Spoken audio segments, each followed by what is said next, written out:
everybody hear me? Okay.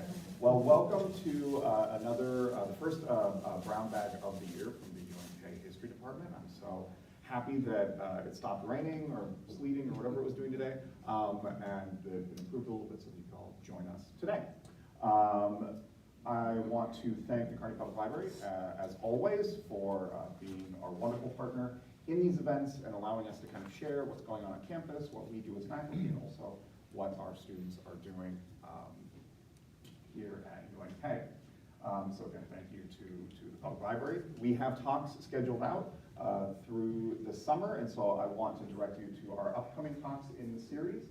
February 11th, Dr. David Vail will be talking about shelter belts and conservation. So many of you certainly have shelter belts on your property, or probably had to take some out for some center pivots at some point. But this will be a wonderful talk on kind of the history of ag here on the Great Plains. So that's February 11th, and there are flyers for that on the back table. March 11th, Dr. Hanalati will be speaking to us about Holocaust memory in the United States. That will be a kind of concluding, not officially part of, but a concluding event for the Americans of the Holocaust exhibit for the United States Memorial Holocaust Museum and the American Library Association, which will be opening up at the beginning of next month. It's a traveling exhibit. We are the only place in the state that will be having that exhibit, and that will be at the Calvin T. Ryan Library on campus. And there will be other events at the public library and other places in the community to support that exhibit, and that information is available on the Kearney, or on the Calvin T. Ryan Library website. And there's also flyers for the March talk on the back table as well. And then in April, I will be speaking again in conjunction with the library's Poetry Month events.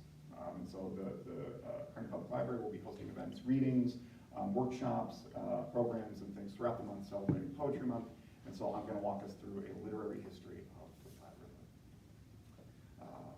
If you want to see other events that will be happening throughout the history department, we have on-campus events, we have student events, we have all sorts of things going on. We have all the requisite social media platforms, and other information is available on our website. And as always, we want to be good stewards and support the resources that taxpayers provide for the university, but we also welcome and if you want to support our students, if you want to support the travel and different things, we do have different means to do that, and there's a QR code for this. It's also on the back table. Now today, I want to introduce our speaker. It's me, and I am going to be talking to you about a figure that I have spent far too much time in my life devoted to. For those of you who don't know, I usually am speaking on like Nebraska history things or local history things, but the book that I have been spending far too long working on is actually a history of transient labor, a history of hobos in the United States. And even before that, before I arrived at the University of Nebraska at Kearney, before I graduated from the University of Illinois, Urbana-Champaign, I had the distinct privilege of being a shelter assistant, running the front desk at the largest day shelter for the homeless in the state of New Mexico. And so spending time in social services and spending time with unhoused populations. And so that's really ultimately a lot of what I still do, just with those who went before. And so I'm going to walk you through the most fascinating, weird, and humble historical figure that I have ever come across, a figure that, again, I have spent so much time in his life trying to figure him out, and I never will. On May 31st, 1909, in New York City, James Eads Howe, the Hobo Millionaire, along with the other members of his International Brotherhood Welfare Association, Alexander Law, Cornelius Donovan, and approximately 20 unhoused men. Oh. Should be the bottom.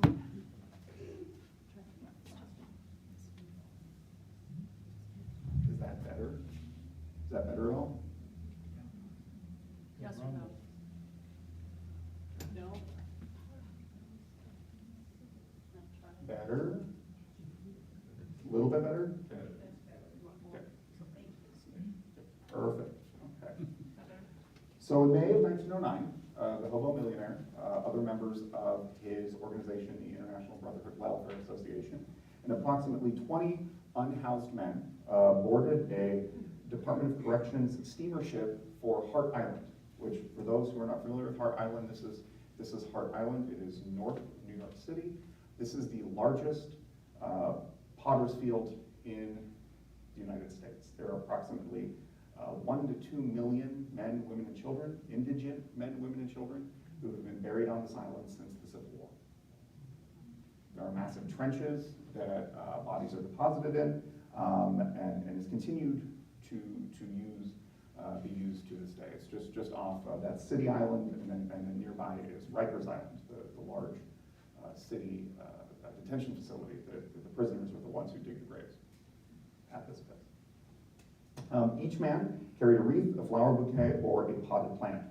Their memorial was a mournful challenge to the structures that put bodies into Hart Island and to the erasure of the pauper's grave. And this is a photo by the Danish-American photographer Jacob Riis of bodies being unloaded at Hart Island in the 1880s.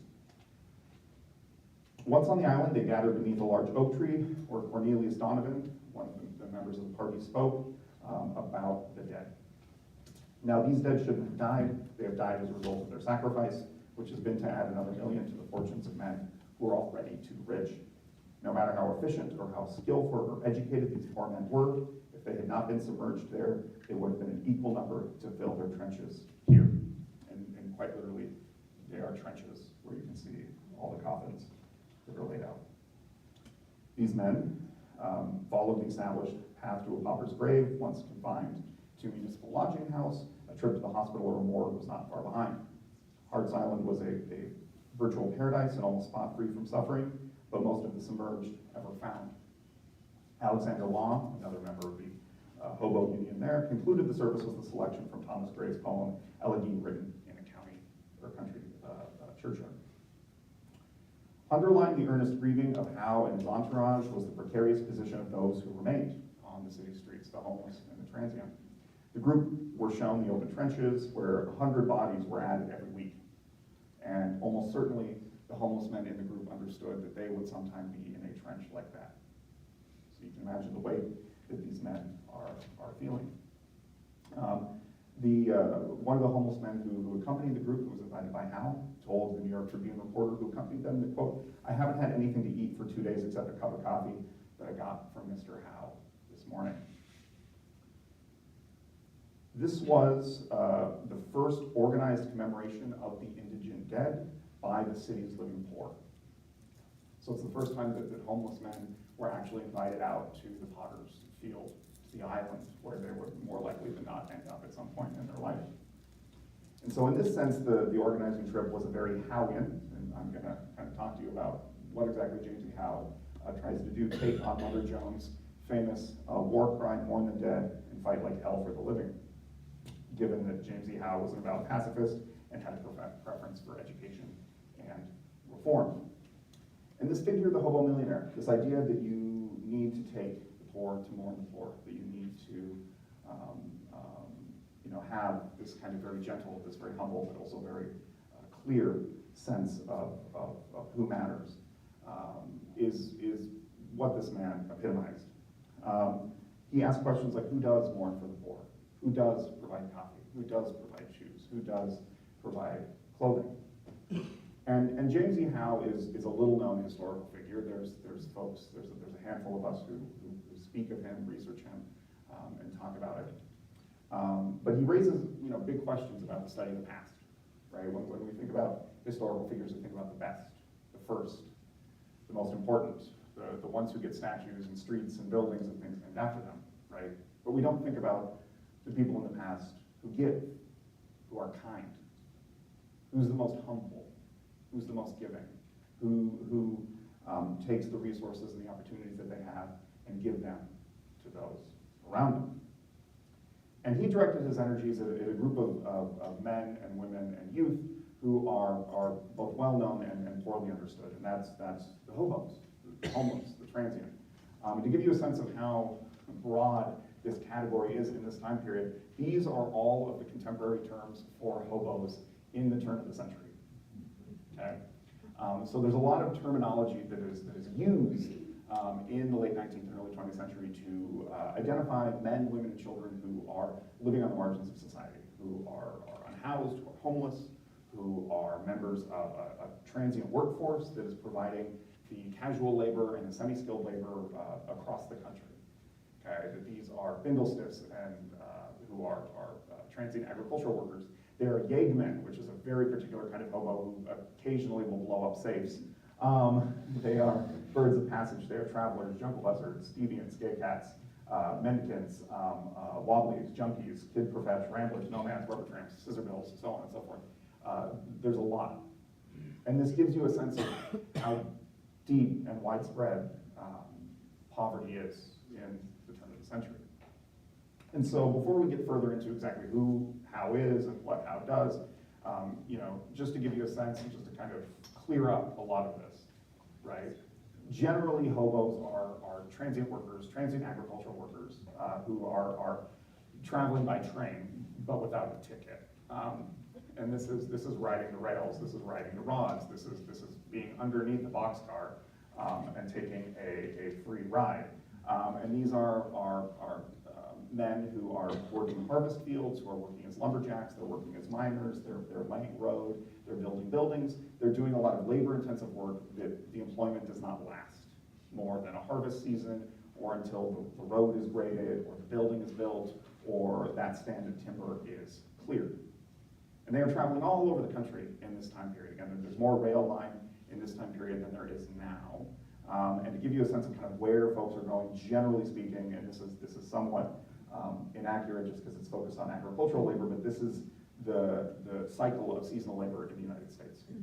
So folks are largely following harvests. Okay? That it's short work for a limited amount of time. A farmer only needs so many men to thresh wheat, and then once you're done, you don't really need to stay around. And so, for example, where we're at now, folks are following the wheat harvest north as the wheat ripens. So they'll start in northern Texas, southern Oklahoma, and then move on to the Canadian prairies and kind of just following the ripening of the wheat. But folks are also working in sugar beets, and they're working in citrus fruits, and they're working in other industries. And then not even included on here is, again, in the age before heavy mechanization on the farm, you need somebody to husk your corn, right? You can't necessarily do it yourself, and there's not necessarily enough people around if you want to get it in before the first frost. And so you need a not insubstantial pool of men who will be there seasonally and then know when to leave. And these young men and some women are living in hobo camps. This is a photo of a hobo jungle, of a hobo camp, kind of on the edge of town. And certainly some of you might remember, from your childhood, there was always maybe a hobo jungle or a hobo camp that you were kind of warned away from. Usually kind of maybe over by the water tower, or maybe on the edge of a rail yard, someplace where a train would be either slowing down or picking up speed so that you could hop on. But during the winter, it's a little difficult to live in a campsite down by the water tower or on the edge of the rail yard. And so young transients would live in skid row districts, in hobo districts, okay, the Bowery in New York City, the near west side in Chicago, or as this photo shows us, this is Jobbers Canyon in Omaha, Nebraska, where you would have a density of flop houses where you could rent a room for a nickel a night.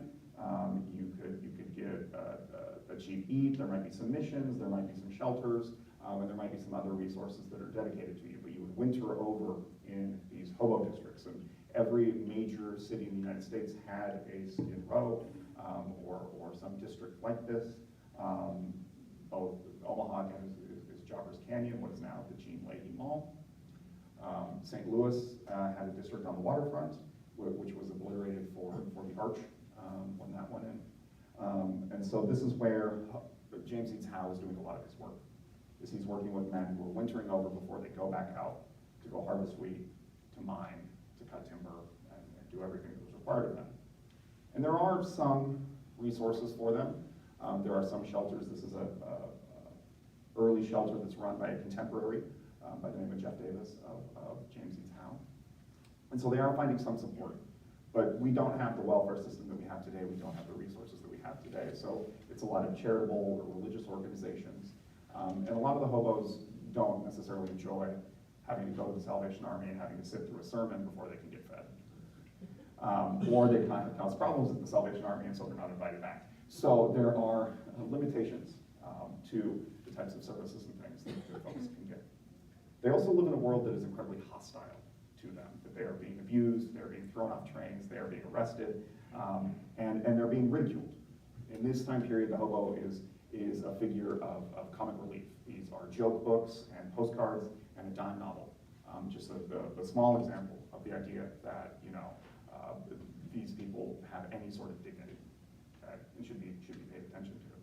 And the idea that anyone would even advocate for them was a subject of ridicule. So this is a cartoon from the Trenton, New Jersey Evening Times, where a hobo stands on a literal soapbox, right, to kind of speak about a hobo convention, that we're going to get all the hobos together. This idea that the homeless are going to organize, and he's going to sit on a soapbox, but they don't like his platform, right, because he's on a soapbox and they're dirty, and people don't like that. So much so that this idea, this ridicule of like that anybody would advocate for them, that anybody would organize for them, was satirized. Some of you might be familiar with Iowa's Hobo Day, which is kind of an annual celebration, commemoration of the hobo. But the very first one in 1900 was a satire.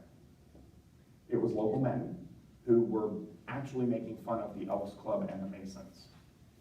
And they're kind of in this era of fraternal organizations being wildly popular, and they're like, hey, we're gonna make a fake union for hobos, right? And we're gonna lampoon the Elks and the Mooses and the Masons and everybody like that. We're gonna have a convention, we're gonna dress up like we're homeless, and we're gonna have a parade, and it'll be a whole celebration, okay? But what then unnerved the folks in Brit is when actual hobos showed up.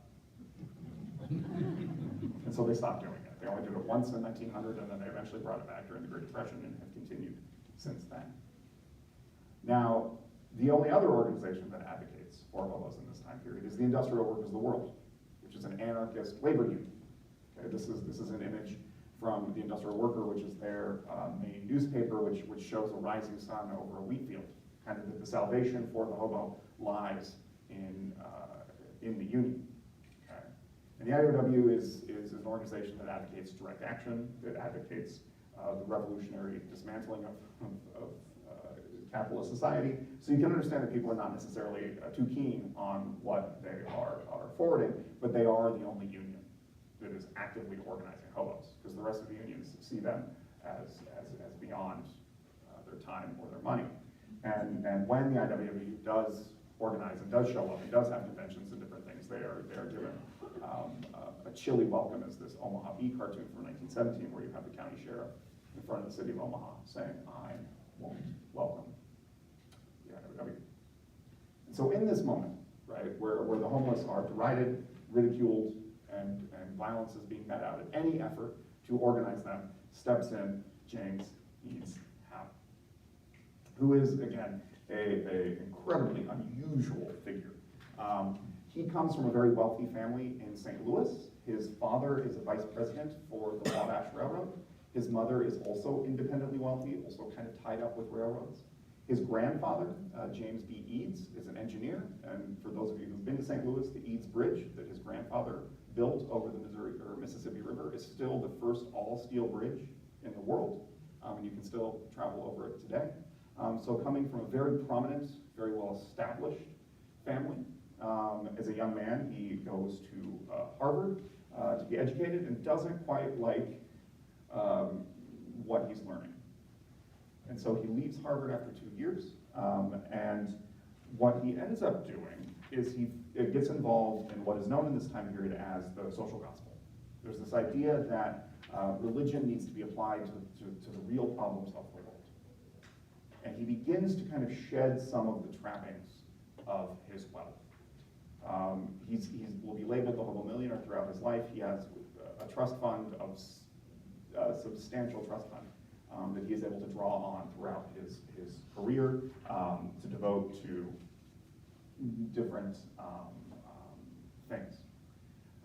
He attends all of these schools, goes to Oxford for a little bit, and then comes back and goes to Meadville theological seminary, a Unitarian seminary, then in Pennsylvania, now in Chicago.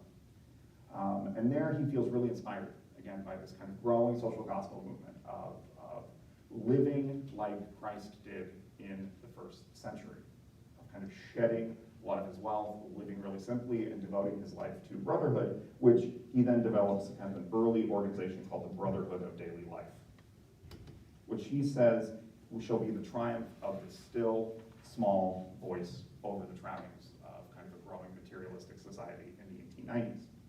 And he resolves himself to renounce the world and to extinguish himself in accordance with the practices of early Christians. And so he moves to a mission in St. Louis in 1898, where he lives with unhoused men and women. He lives on a cot in the back. He just really kind of survives on a very simple diet. He will eventually become a vegetarian, and uses his money to fund a lot of the efforts. And there's a lot of reported examples of him taking the shoes off his feet, taking the clothing off his back, and giving it to the unhoused men and women with whom he works. But this also takes a toll on his health. He begins to lose a significant amount of weight. His mother is very, very concerned about what he is doing. And he begins spending quite freely on different reform movements and different things throughout the city. And it is so well known that he's getting not insubstantial press coverage. This is a report from the St. Louis Post-Dispatch that kind of is talking about all of the work that he is doing in St. Louis. And he will continue to get press coverage throughout his whole life on the different things that he does. And St. Louis ultimately becomes too small for him, and he begins to devote his energies and look elsewhere. He's like, there are the poor and needy in other communities. And his time in St. Louis also directed him to the particular needs of the transient poor, of the hobo. And so he creates this organization, the International Brotherhood Welfare Association, which will exist in a myriad of iterations through the 1930s and really kind of pass away with his death in 1930. And he uses his not insubstantial funds, and I don't actually know whether he's a millionaire. I've never been able to determine how much money he has. Those financial records, if they survive, I do not have access and not able to find them. But he is able to devote a not insignificant amount of money throughout his life to these things. And the examples of it, when he's in St. Louis, he gives $2,000 in 1898 to create a reform hall where different political parties and different reform movements and advocacy groups can have a house. That they can stay in this building, that there's a lecture hall, and they can do different things. And he dedicates $2,000 to that effort, which today would be approximately $80,000. And that's chump change to James Eads Howe. And so after his time, again, he gets press attention, he gets a lot of interest for different kinds of things, and people are very, very confused by him. He's a very, very simple man, lives a simple diet, devoting a lot of resources to the poor. And so in these press interviews, people can't quite figure him out. And he offers what he sees as straightforward responses to things, but also are kind of infuriating responses to some of these questions, including when asked if he's a Christian or not. And he says, perhaps I'm more of a Buddhist than a Christian, though something of a Christian too. Sometimes I think I'm more of a Buddhist than a Christian, sometimes more a Christian than a Buddhist. So you can imagine a newspaper reporter in the 1890s being like, what does that mean? Okay, let's split the hairs on this, but none of this is like making doctrinal sense. And so he finds St. Louis too small of a mission field for his work. And he really wants to dedicate himself to the hobos, to the transient poor that he found in St. Louis. And so he moves into New York and Chicago and really begins to cut his teeth. And that when he leaves, it is remarked upon in the press that some of this money is going to be redirected to other ways. And so Howe, and this is an early press photo of him kind of in this time period when he's beginning to do this stuff, and as you'll see, the work that he does, this is still when he's dressing a little bit better and he's not as emaciated as he will become, but he does really live a very, very simple lifestyle as he continues. And so he creates the International Brotherhood Welfare Association, modeled on this idea of brotherhood. It's going to be the response to income inequality, the poverty, hunger, homelessness, of giving of oneself and spending time with one another, of just providing coffee and donuts and time and attention is going to be the solution to the problems of the world. And people do buy into it some ways.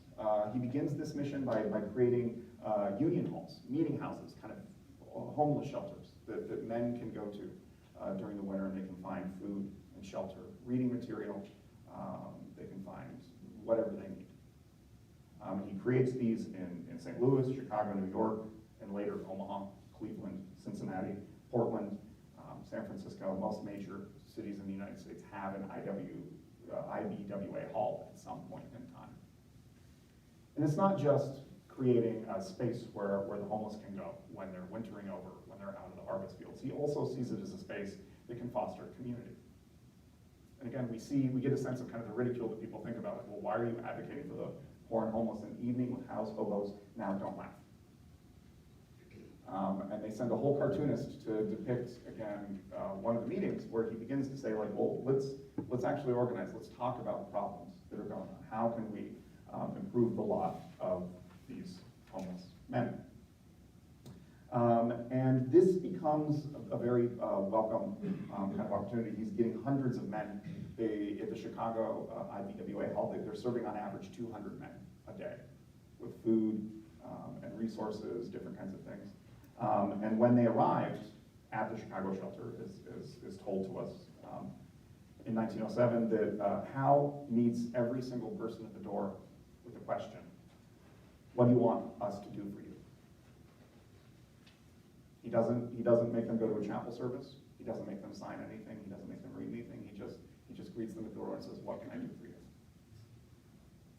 Reports of services include a wide range of things, and that they also are not excluding anyone. They're not excluding alcoholics. They're not excluding anybody who hasn't been working. They're open to anyone who is stepping through their door. And what they also understand is that they're also discovering a lot of people who are just kind of down on their luck. Doctors, professors, other employees who are just kind of going through a period of unemployment or have something going on and trying to figure out a way that they can help them out. And they soon then very quickly become the space where people who are rejected from the other shelters for a wide range of reasons are going to, again, because they're not excluding anyone. And we begin to see further attention to this, that he then begins to create advocacy. He creates what are often referred to in the press as hobo conventions, where some of these homeless men who want to advocate and women who want to advocate for themselves or kind of push for different reform can kind of meet, and they have national meetings. This is in Cincinnati in 1912, where they can meet and they can discuss concerns of the unemployed, of the poor, of the homeless. To the point where you're seeing significant successes in him, again, directing his personal wealth at this. He's not taking money from, there's no federal, there's no local, it's all coming out of pocket for him. So in Chicago, they average about 2,000 people over the winter in 1907 by the estimates that we have. And again, continuing to raise national attention to these issues. This is 1917, where they have another convention where they're all together meeting. This comes to us from the scrapbook of one of his organizers who helps him on this, a gentleman by the name of Irwin St. John Tucker, who's a radical Episcopal priest in Chicago. And to get the message out, so he's created these shelters, he's providing these services, he's creating these meetings that then the homeless and the unemployed can meet. He also wants to bring further attention through the press. So he creates a newspaper. And this is how holding an issue of one of his newspapers, this is actually outside the White House. He has a meeting with Warren G. Harding to try to talk about homeless issues, and he does have a meeting with Warren G. Harding to talk about homeless issues.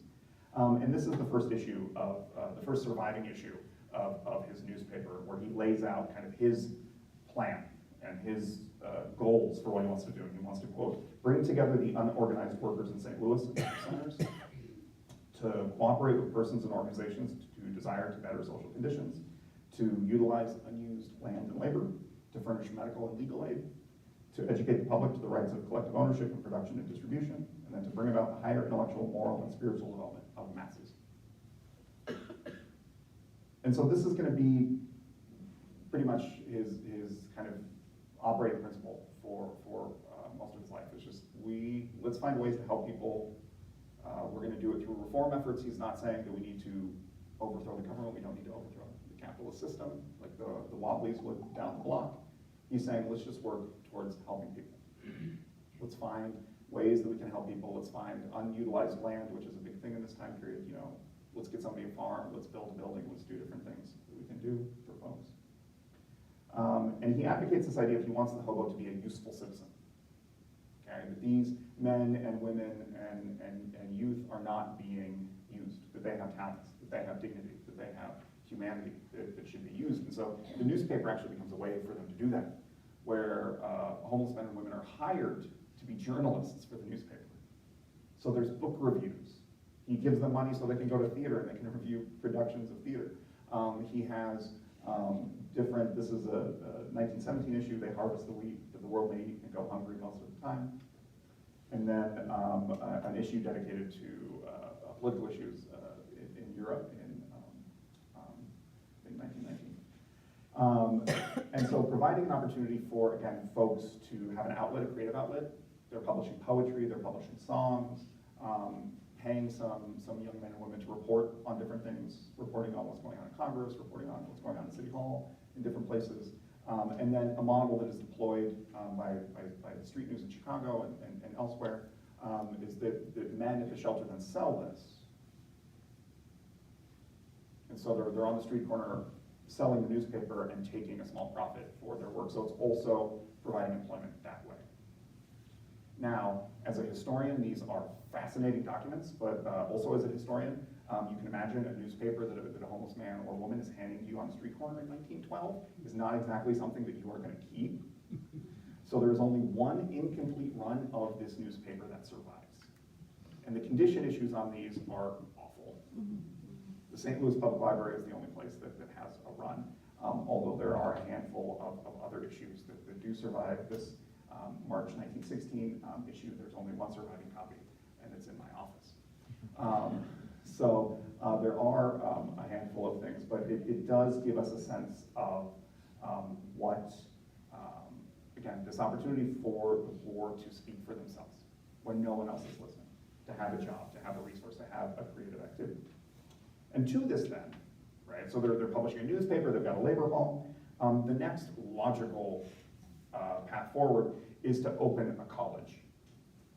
And so James Eads Howe opens the Hobo Colleges, which one of the organizers for the Hobo College, a gentleman by the name of Ben Reitman, who will become a well-known figure in Chicago and operates the Chicago Hobo College for James Eads Howe, describes their opening session of class this way. What an opening class, lousy panhandlers, crummy bums, clean sunburned honest stiffs, fresh from the wheat fields, and resplendent in new overalls, audacious IWWs, cranky communists, derailed, and canned heat addicts in various stages of alcoholic delirium, jack rollers, sticky-fingered and slippery-tongued punks and petty larceny thieves, not the best-looking nor the most intelligent student body, but the strongest-smelling class in Chicago. And so what these colleges are is they're night classes. So they're like, yeah, no, we have these buildings all across the country.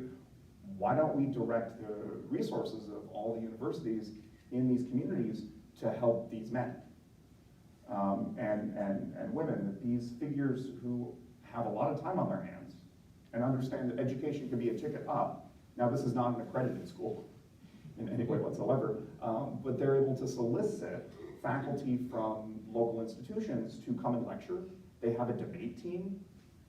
They do poetry readings, they have art nights, they do all sorts of different programming that can provide educational opportunities for these young men. And part of the idea is if they're in a night class, they're not down at the saloon, right? They're doing self-improvement, they're lifting themselves up and kind of improving their lives so that maybe next harvest season, they can get a job as a clerk. So they're not riding the rails. Maybe next harvest season, they can get a job as a school teacher, and so they're not riding the rails. And we have a good sense of what was going on at these hobo colleges. Again, the documentary record for night classes for homeless men and women is surprisingly well supported. Is a lot of press coverage. Again, these are from the scrapbooks of one of the organizers for the Hobo College in the 1920s and teens, and talks about the different type of work that they are doing. And it's not limited just to classes. They are also having performers come, they are having poetry readings, they're also doing creative activity, understanding that that's an innate part one's humanity, that you should have the ability to have access to a piano. You can sing songs, you can read poetry, if you wanted to. And they open these colleges in New York and Chicago and other cities across the United States. Now, in Chicago, they bring people from the University of Chicago, so they actually bring some notable figures from the Chicago School of Sociology, which is based out of the University of Chicago, like E.W. Burgess, who writes about homelessness. So they bring a guy who is an academic studying homelessness, and they make him go lecture to the homeless. And then they let him have it. They're like, this is what you get wrong. This is who we are. This is what your statistics and your data and your other things aren't getting right about us. They have the head of the local labor unions. They have theologians come up from Hyde Park. They have folks come down from Evanston, from Northwestern to speak to them. And it is a wonderful opportunity, again, for these kind of cross-class encounters on the streets of Chicago. And it is ridiculed in the press. We do have some of that. This is a fake column in a Chicago newspaper talking about, Omaha Slim on that Hobos College scoffs that algebra can't solve trans problems. And so there's this idea from the critics of this is that, and repeatedly across Hal's life, that he's wasting money. He's just throwing money at men and women who don't deserve his attention and his time and the resources that he has. And that, they're offering, math classes and rhetoric classes and elocution classes and all this stuff. And it's like, why would you do that? You have this money. Why would you spend it on men and women like this?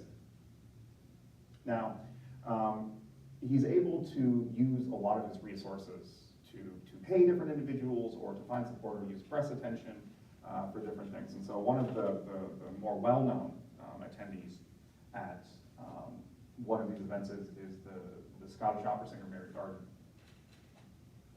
who gives a performance for the Hobo College. And so again, Hal very much sees kind of the arts and humanities as a critical part of this educational process, this idea that it doesn't matter who you are, you have the right to listen to good music. You have the right to see art. You have the right to learn algebra. Just because society is telling you that you shouldn't doesn't mean you can't.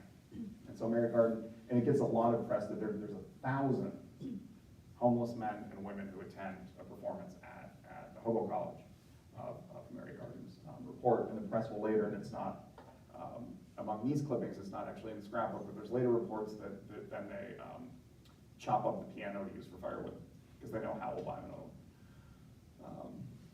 So they do what they can. And it is somewhat of an organized college. Again, it's not accredited, it's just 9 classes, but they do issue diplomas. This is the only surviving diploma that I've been able to track down from the Hobo College School of Social Pathology.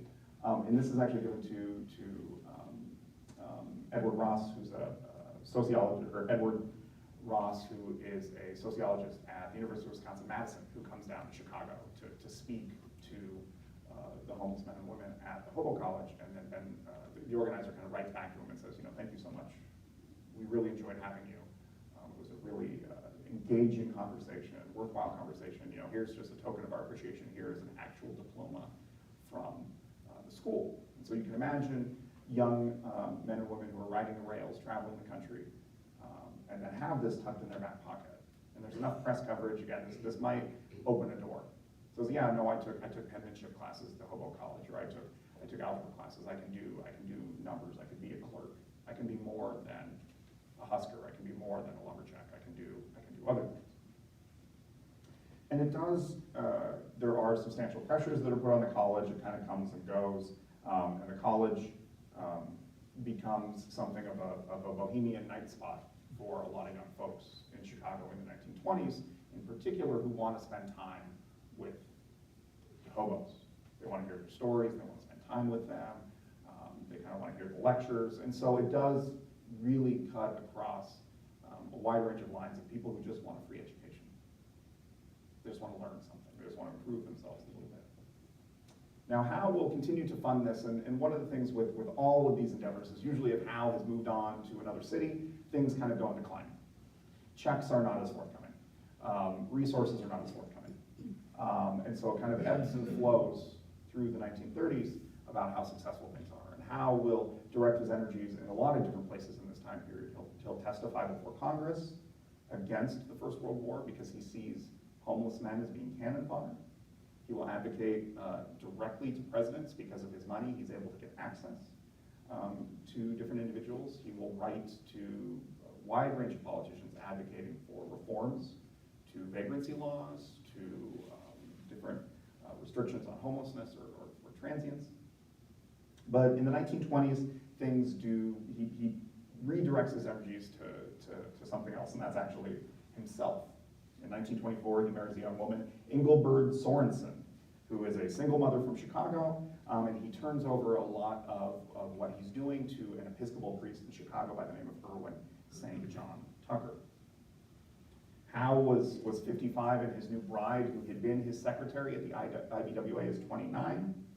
He adopted Sorensen's son, and then builds a home outside Los Angeles. This is the Howe House outside Los Angeles by Rudolph Schindler, who's a colleague of Frank Lloyd Wright's. And this house is at Silver Lake outside Los Angeles. The house is still there. It's on the National Registry of Historic Places. It's a beautiful home, sold for $2.5 million like 10 years ago. It's a really nice house. Nobody's let me in it yet, but I'm really hoping. But again, kind of demonstrates, again, that this is a man who has been spending money, been spending tens of thousands, if not millions of dollars on homeless men and women for decades at this point, and still has enough that he can have a very nice home. And he wants to create a life there.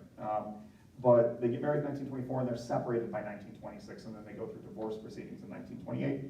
And the divorce proceedings cause a little bit of a press sensation, so I kind of want to walk you through the divorce.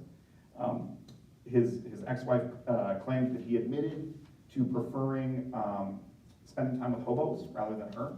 You know, kind of a big issue in a relationship, that she would rather associate with bums and hobos rather than her, and that he required her to go to meetings of radicals. He was never home, according to his wife, always traveling to hobo events, and was present at organizing events for the Hobo College. He had actually left the home during their separation and moved into a flop house with hobos on Skid Row in Los Angeles. And he told his wife, quote, "I wanted to be near the hobos and to live with them." So this home, I don't think really is his idea in any sense. Los Angeles judge granted the divorce, and Howe, though, vehemently disagreed with the charges of desertion that were put against him in the press. He said, "She doesn't understand me. She told the judge I deserted her. That's wrong. I had to go to the Hobo Convention in Fort Worth this summer, and then the work of the International Brotherhood takes me places." End quote. And it continued to take him places, so they get divorced. Everything is finalized in 1928. And then for 2 years, he continues living on the road. And this is the early days of the Depression, okay, when things are going to get really bad for the poor, for the homeless, for those who he has been working for decades. He moves into a hotel in Memphis, Tennessee, the Jefferson Hotel, and then makes one trip abroad to London in 1929 to advocate for the homeless in London. And his international travels are a subject for a whole other time. On July 13th, 1930, he was found by the Travelers Aid Society at Cincinnati's Union Station, what is now a very nice museum in Cincinnati. Disheveled and near death, he requested somebody find his attorney, a gentleman by the name of Nicholas Klein. The attorney rushed to the station and found Howe haggard and seamed, his laborer's clothes shabby and torn. A doctor diagnosed Howe with, quote, exhaustion caused by self-starvation, end quote. Klein then, as his attorney, likely having power of attorney over Howe, sent him to a sanatorium in Virginia, where he died shortly thereafter on July 22nd, 1930. After his death, his hotel room in Memphis was discovered, and his effects totaled 3 books and a pair of pants. A man with millions of dollars sitting in a trust fund that he had dedicated for decades to the unhoused and the poor. 3 books and a pair of pants. The proprietors remembered him as silent and kind, as the manager of the hotel told the press. He always told me that whenever I saw a broke fellow, to let him have his room. And presumably then Howe would go sleep on the streets while someone else slept in his bed.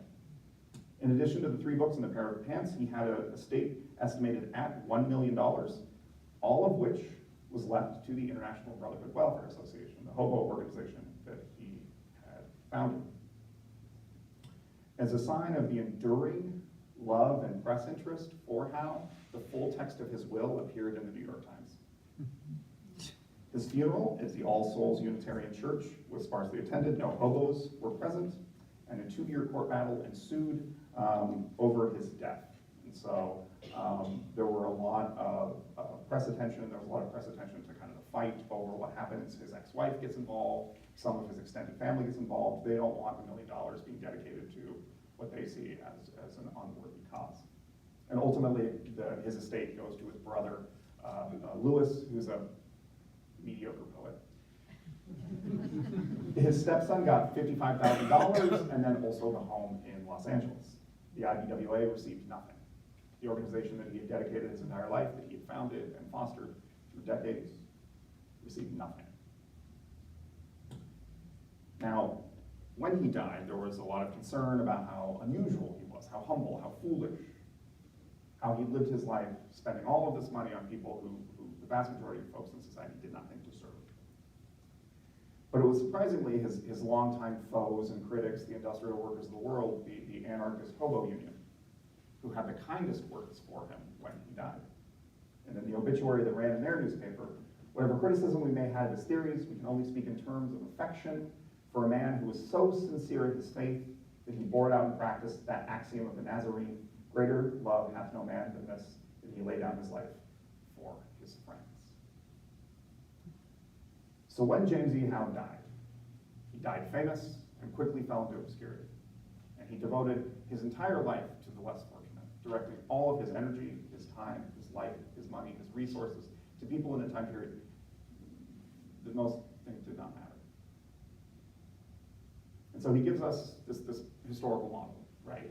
He had a lot of opportunities and resources he could have lived. He never would have had to work a day in his life. He could have devoted his energies to becoming a mediocre poet like his brother. But instead he devoted it to those less fortunate. And time again, through times of trouble and through times of sorrow, when it was easy for him to say, no, this is too hard. I don't want to do this work anymore. People are criticizing me in the press. This hobo college didn't work out. This hobo hall closed down. The newspaper isn't making any money. He said, no, I'm going to open myself up further to those around me, to the poor and to the needy and those who are in harm's way. And so he gives us a different model to think about in the past. He's not the greatest. He's not the most famous. He's certainly not the wealthiest. But he might be the most foolishly humble person in the history of the United States. So with that, we'll happily take questions.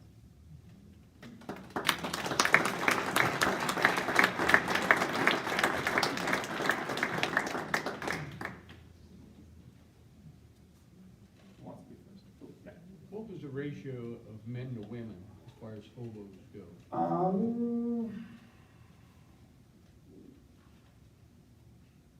About 90 to about 10%. Yeah. So a not insignificant amount of women, but mostly the vast majority of men. What were the 3 books in his motel? It was 2 medical books and then I think a Bible. Because he also got a medical degree along his journey because he wanted to be able to provide medical care for the folks who were coming to the shelter. He also briefly did do a little bit of legal training, but yeah, he got a medical degree just so he could do his part. Did you ever hear how he found, how hobos would find people that would donate to them? The hobo symbols? Is that what you're asking? Yes. Hobo signs? My mother, well, my father cut a hole in the side of the, near the door for the mailman to put mail in. And so we didn't have a mailbox out front. And a hobo came past a number of times, different ones, and they wanted to know where the mailbox was. He said, there, you need to put a mailbox out here so we can put a mark on it. And she said, why? And I thought he said underneath it or someplace on it, they put a little mark to know who they could ask or who to stay away from. A lot of those things are a little, well, secret symbols are something you don't document. That would be secret symbols. The surviving, and there are surviving examples of kind of hobo communication, is more likely than not they would take a penknife and they would carve into the side of a railroad building, like where to go, or where they're going. And so railroad buildings and a lot of the siding on these things have been removed over the years, right? But on like defunct rail lines, where there might be like an old outbuilding or something that's still there, the side of the building will be carved up with names of where people are going, places to look for different kinds of things. And then occasionally you'll hear of stuff surviving under bridges or different kinds of places. Even graffiti from the turn of the century has survived, chalk, grease pencil, things like that. But they usually, typically for kind of like an immediate area, is they would just go down to the campfire and tell you which house worked. Like I hid this house, like I went to this person, don't go to that house, go down the block, right? You might get a meal. So they are communicating with each other a lot to kind of know what's going on. Is there any record of any of the ones that went to college that really made something of themselves? As far as I've been able to tell, no. Records of students at the college are exceedingly rare. Two of the organizers have robust archival collections, which a lot of this comes from. But students themselves, unfortunately, no.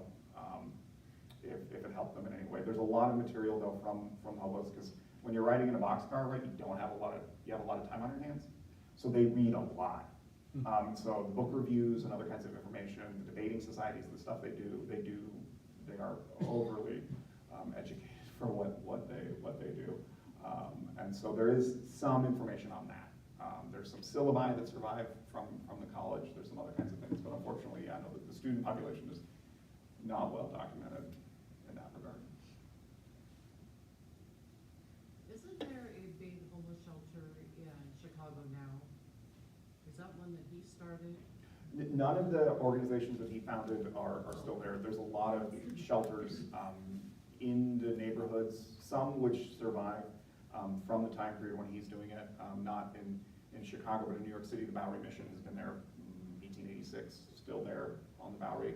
The Salvation Army next to it shut down maybe 10 years ago, and then the IBWA Hall was down the street.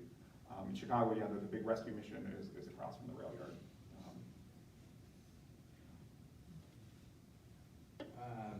Another article you talk about vagrancy laws being used to strong arm transits into doing local labor, breaking rock or gravel roads, for like private work, for when they're being forced to work for like local farmers.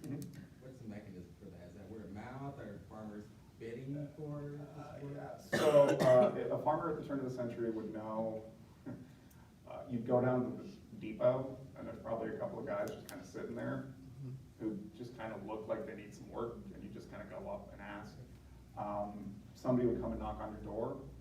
The other thing is that you have employment agencies in these neighborhoods where these hobos are at.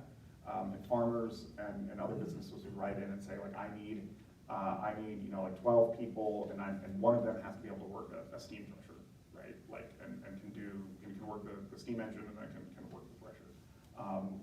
The Union Pacific Railroad needs 250 guys to build a bridge in Montana. And what the hobos would do typically is they'd go to these employment agencies, and then they would get a small, like a ticket or a small stipend that would get them to the job site. And they would either then cash that in or sell it to somebody else, and then they would still go to the job site, but they would ride the train illegally.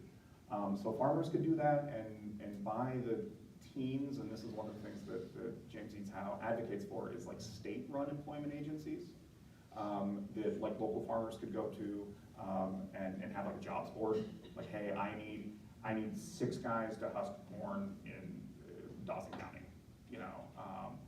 that kind of thing. So there is some organization to how they're finding jobs, and then sometimes it's just literally going to the back door around harvest season. There are also fairly well documented accounts of hobos who kind of return every season to the same farm. Farmers kind of know they're reliable, they know that they're going to come, they know kind of the expectations that the farmer has. And so they will come, and then some of those men will then kind of transition to like a hired hand kind of position, and they'll just be there year round. It just kind of depends on the farmer, the expectation, different kinds of things. So there's organized ways, there's informal ways, there's different ways that they're finding work. If they were caught riding the rails, were they charged or were they just ran off? I mean, do they want to spend a night in jail to get some food? And that's often a good tactic, particularly during the winter. And there are surviving ledgers. Some municipalities in this time period, to make extra money, will rent out empty jail cells. So like Davenport, Iowa does this, and they have what's called a tramp ledger, and so the hobos would line up outside the jail at night, give them a dime, and then go sleep in one of the cells. And they have this, the ledgers still survive with the name of every single person who spent the night in the jail, using it as a hotel. The railroads, there's actually quite a bit of legal precedent for this. Railroads are legally not allowed to throw a hobo off a train because they have already completed the act of trespass. So once you have hopped a train illegally, you cannot be removed from the train, because then it would probably kill you or injure you severely. So they would have to wait until the train stopped, and then they would arrest you for illegally riding the train for trespassing, and then they would throw you in jail. And depending on the state, the vagrancy statutes are pretty severe. It's up to 60 days imprisonment and then hard labor. And so you're crushing rock, or you're picking dandelions, different kinds of things, doing kind of work around the community. You started talking about the graveyard, but they surely didn't like take people from across the country and send them down there. Like, No, it's are there graveyards around? There are. That is just, Hart Island is just for folks in New York City, for the indigent in New York City. But there are potter's fields in most cemeteries in most communities. And you can kind of get a general sense of where they are, because there's probably an older section of the cemetery where there aren't tombstones. And it's kind of weird that there's a patch of graves that are clearly from an earlier time period, but there aren't headstones. So like the Kearney Cemetery, a lot of the indigent dead are on the east side of the cemetery on the road just across from Horizon. That there's a lot of unmarked bodies that are in there. The records, we know who are in there, but there aren't a tombstone. Or in some cases, they might go to the county poor farm. So every county had a poor farm where men and women and some children would be detained and spend their lives living there. And so like the county poor farm cemetery here in Buffalo County is northeast of the airport. And there's, I think, about a dozen bodies there. Grand Islands is a little bigger. It's on the road into town. When he goes to the White House, do you have a sense of what kind of policies he's advocating for? And I think you said it was Harding, right? Mm-hmm. How is he received? Yeah, so that's the thing, right? Like he gets to the White House, like Warren G. Harding talks to him, like he's able to get pulled, like, and this is how he shows up. This is him outside the White House, right? Like this is the later House, a little more disheveled. That is very clearly a used coat that doesn't quite fit, and he's got a copy of the paper. He's advocating for like jobs programs. He's like, let's create like infrastructure projects, right? Very much a Jacob Coxey kind of thing, but let's put these men to work. And then let's also kind of think of ways that we can invest in supporting the unemployed and the poor and the homeless, which is not really bad. It's just going, okay, cool, I have 15 minutes, I'll talk to you, kind of thing. So he does have a lot of advocacy. He advocates for employment bureaus, he advocates for jobs programs, different kinds of things that are usually typically met with like, okay, I'll meet with you. But it does get enough that the press does take a couple of photos of him outside the White House.